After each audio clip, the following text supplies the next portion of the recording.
Nagpadala ng mensahe ang isang concerned citizen sa ating programa tungkol sa isang tulay sa North Fairview, Quezon City.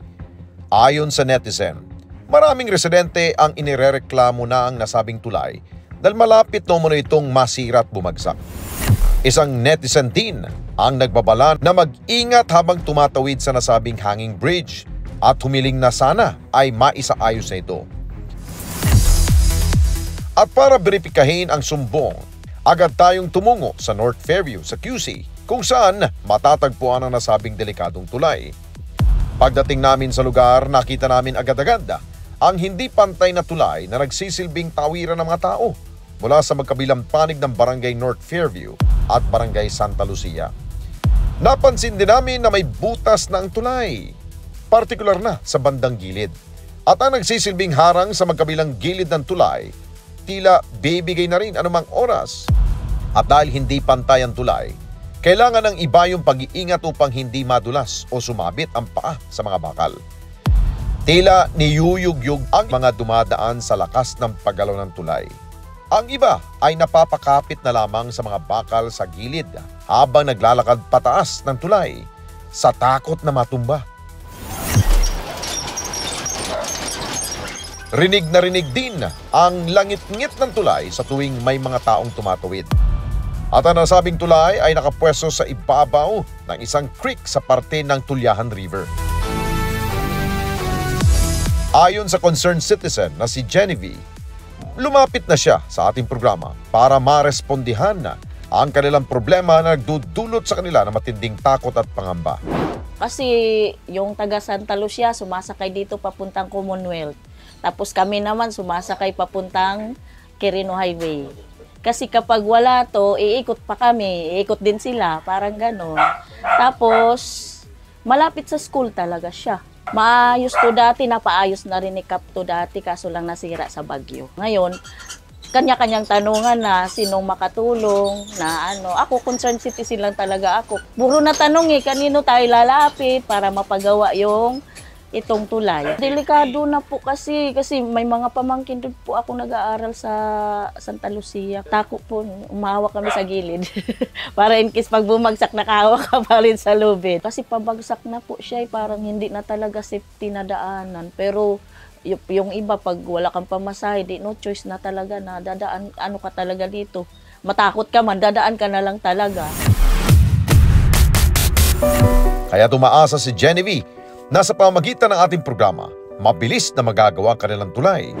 Kasi nakapos na po ito sa mga sa Barangay North Fairview. Tapos siyempre wala siguro tayong budget, di natin masasabi kung ano kasi napagawa na nga po dati. Siyempre alangan pagawa na po ulit, hindi natin po alam. So ako naman naisip ko, sabi ko siguro ni 25 makakatulong kasi one time natulungan na rin po ako.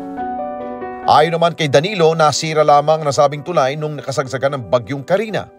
Basta nung pagkatapos ng bagyo na daanan ng bako, na floating bako. Dahil ginagawa sa may Atherton, doon gumagawa yun, naghuhukay din. Ngayon, nakatali lang. Yung pinagtalian, puno. Nahugot yung puno. Dahil ang lakas na nung agos Tapos pumunta ako rito sa gitna, nag-iisyoso ko. Nagulat ako, biglang papalapit na yung bako. Takbo ako rito pa uwi. Tapos ayan na. Ito, umuuga-uga na kasi yung bako nga na bara. Ngayon, yung lalo na lumakas yung agos, bumaliktad yung bako, sumuot sa ilalim. Ito naman, umangat. Nung pag-angat niya, inanod na yung bako, yung pagbagsak niya, inano naman ng mga basura. Kaya lalo itong gumanon. Kaya nagkasira-sira yan. At dahil maraming dumadaan sa tulay, nangangamba na rin si Danilo sa kaligtasan ng mga ito.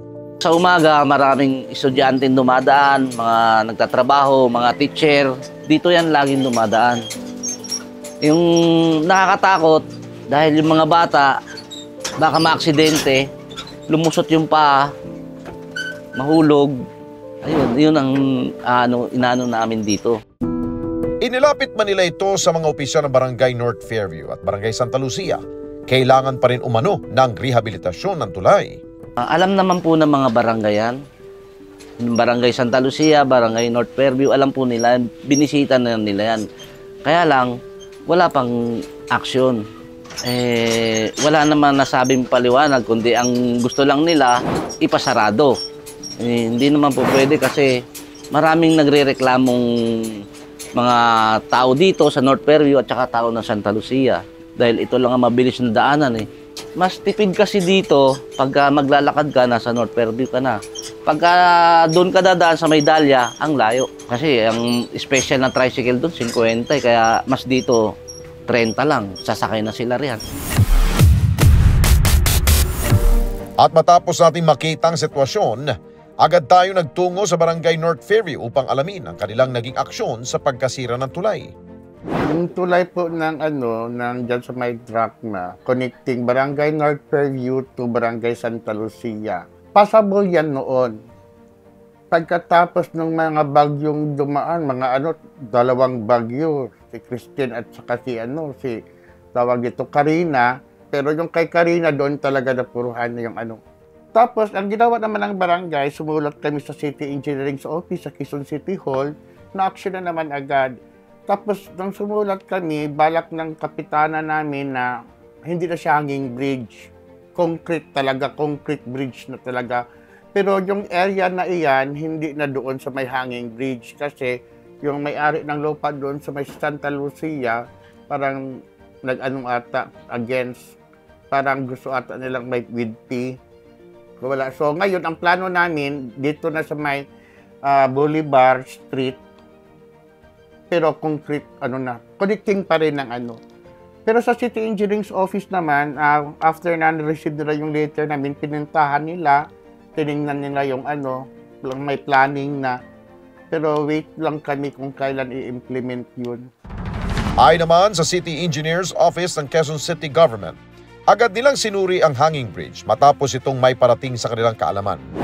Actually, yung sa hanging bridge po, doon sa boundary po ng North Fairview at Barangay Santa Lucia, nalaman po natin yan, yung sumulat po sa atin yung Homeowners Association. Immediately after, we conducted inspection po at immediately rin po, na-refer siya initially sa DPWH kasi ang understanding natin dito, if it's across a main waterway, DPWH po yung may jurisdiction. So, main waterway po siya kasi Tulyahan River. Eventually, tayo na rin po ang nag-repair. Upon inspection, kung tayo po yung tatanungin, in the first place, sana hindi sa hanging bridge.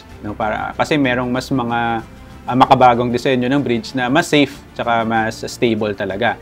Pero nonetheless, dahil hanging bridge po yung existing structure, immediately po, ginawan po natin siya ng repair para po madaanan po ng mga tao po doon sa community. For the meantime po, inayos po natin yung mga butas, yung mga gaps, tinanggal din po natin yung pinalitan po natin yung mga reinforcing steel bars na supporting the bridge. Yung flooring kasi niya, maraming mga holes, so pinatchingan po natin yan, pinalitan po natin ng mga steel sheets.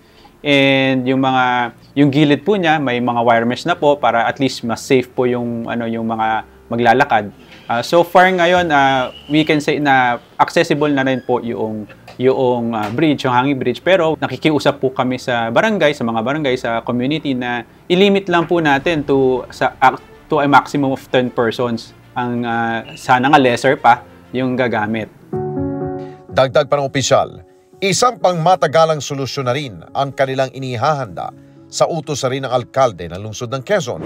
Upon instruction po ni Mayor Joy, actually recently, nag-instruct po si Mayor Joy sa City Engineering Department na mag-disenyo na po ng fixed bridge. Actually, meron na po tayong initial design. Gagawin po natin siyang fixed bridge na steel. Ang disenyo po ng City Engineering, nag-commence na po. We are looking siguro mga less than 60 days para matapos po yung disenyo. Tapos, another 120 calendar days for the implementation. Siguro less than 60 days from now, procure na po natin siya, and after procurement thereof, implementation po will start immediately. Yung as to the specific time, wala pa po, sir, kasi lahat po ng procurement ngayon naka-hold because of the election ban. So, we will update you po kung kailan yung mga dates. Okay, we can explore po yung mga remedy ko tulad po ng procurement short of award.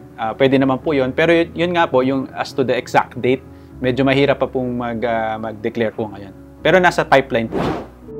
Ang kaligtasan ng mamamayan ang pangunahing dapat isinasa alang-alang ng bawat opisyal ng gobyerno. Dahil ang masiglang pamayanan ay simbolo rin ng progresibong lungsod. Kaya't sa halip na magturuan, aksyon at solusyon ang pangunahing kailangan ng ating lipunan.